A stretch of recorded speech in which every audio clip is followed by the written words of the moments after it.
Everybody, quick tip. The law of association. What is it? How is it used? Where did it come from? Well, let me answer those real quick. One, I don't know where it came from.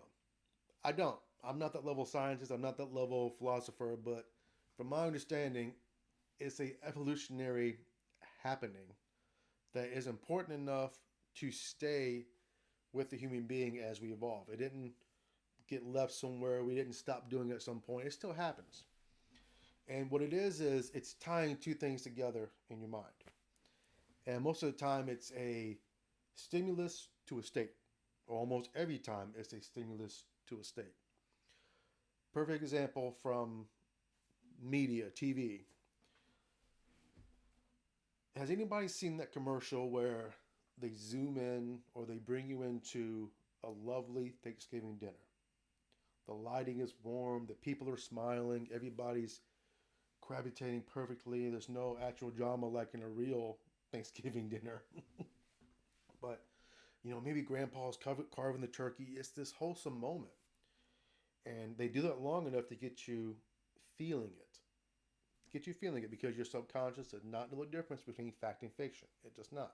Your subconscious relies on you, your prefrontal cortex, your thinking mind, whatever, to determine fact and fiction. Anyway, well, while you're watching this scene, if you're being influenced enough, if you're allowing the influence enough, then you're feeling the warmth of the scene. You're, oh yeah, maybe for the first time, or maybe it takes you back to when you had these Thanksgiving dinners with your family. Doesn't matter. All they want to do is tie a stimulus to a state. So what they do is when they get the state going, your feeling of wholesomeness, then the camera zooms into what? The product. And there's usually a little saying like, it's not Thanksgiving dinner without insert product. Okay. Well, what are they doing? They are tying a stimulus to a state. So now, if it worked, if you went into your hypnotic trance enough, if the advertisement worked, then the next time you think about this product, you may have a warm feeling inside. Or maybe the next time you see the product, you have the warm feeling inside. Maybe you're at a Thanksgiving dinner and for some reason it doesn't feel quite right now because in your mind it's not Thanksgiving dinner without this product. Screwy, right? Yeah, that's how they can get you to care about things. Superheroes, foods, whatever product they want, they can use this to get you to care about it on a deeper level. And this is everywhere, even at stoplights. Even at stoplights. When you see a red light, you stop.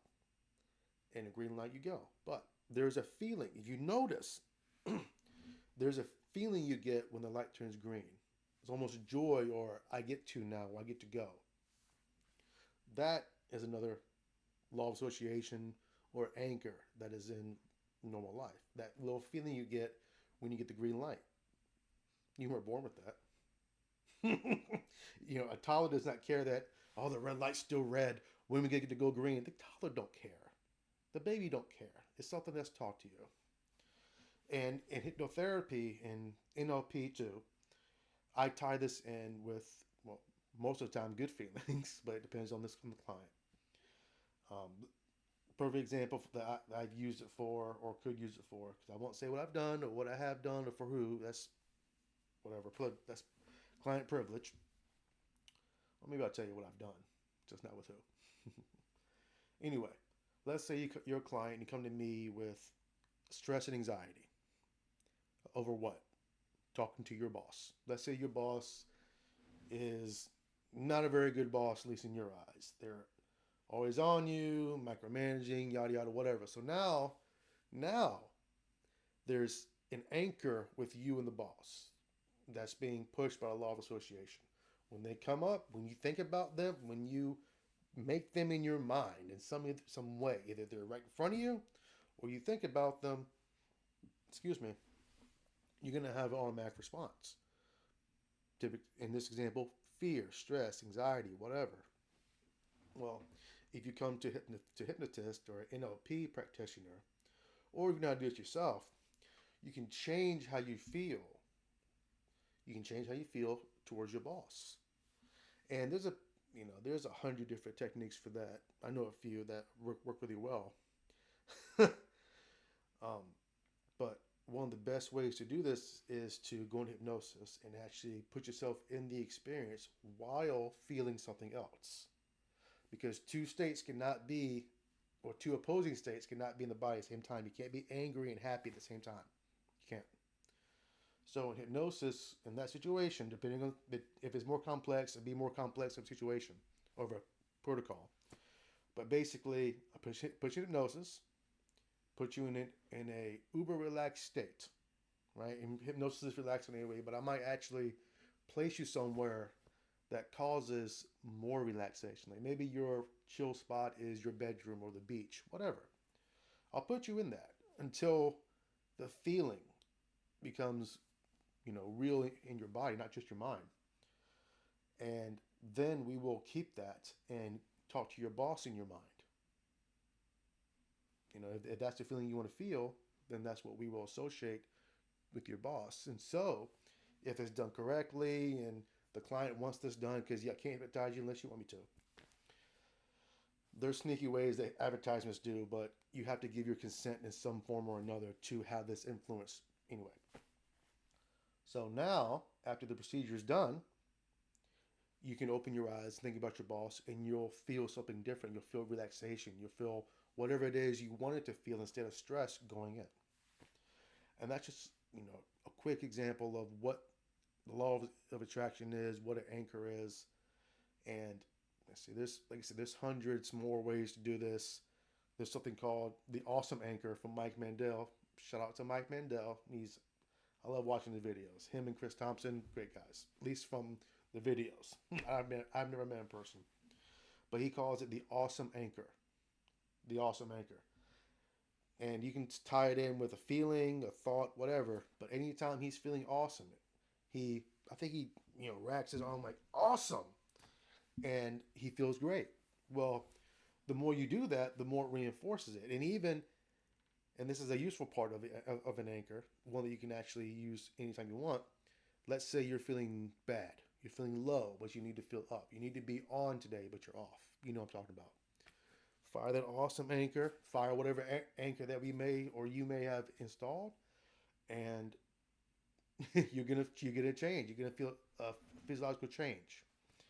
And we do this naturally, like people who smoke. That cigarette is tied to relaxation. People who drink tea, the perfect smelling tea, is tied to relaxation. So, and I did this today.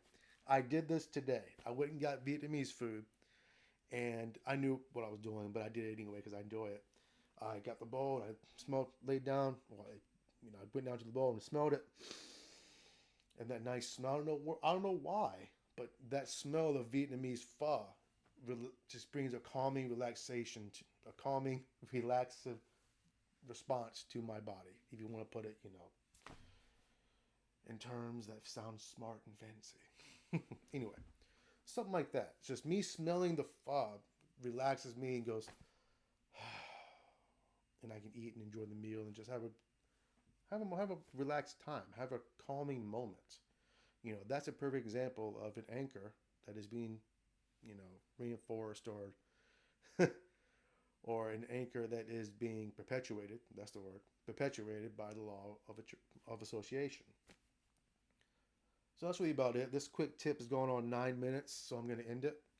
But look around, see what causes a automatic response in you. What people, what things, what food, what stimulus. Like I said, I have figures over here that cause different thoughts, different feelings in me all the time, and I look at them and have them placed around here so I can draw on that and feel a different way, and just feel a certain different way. Like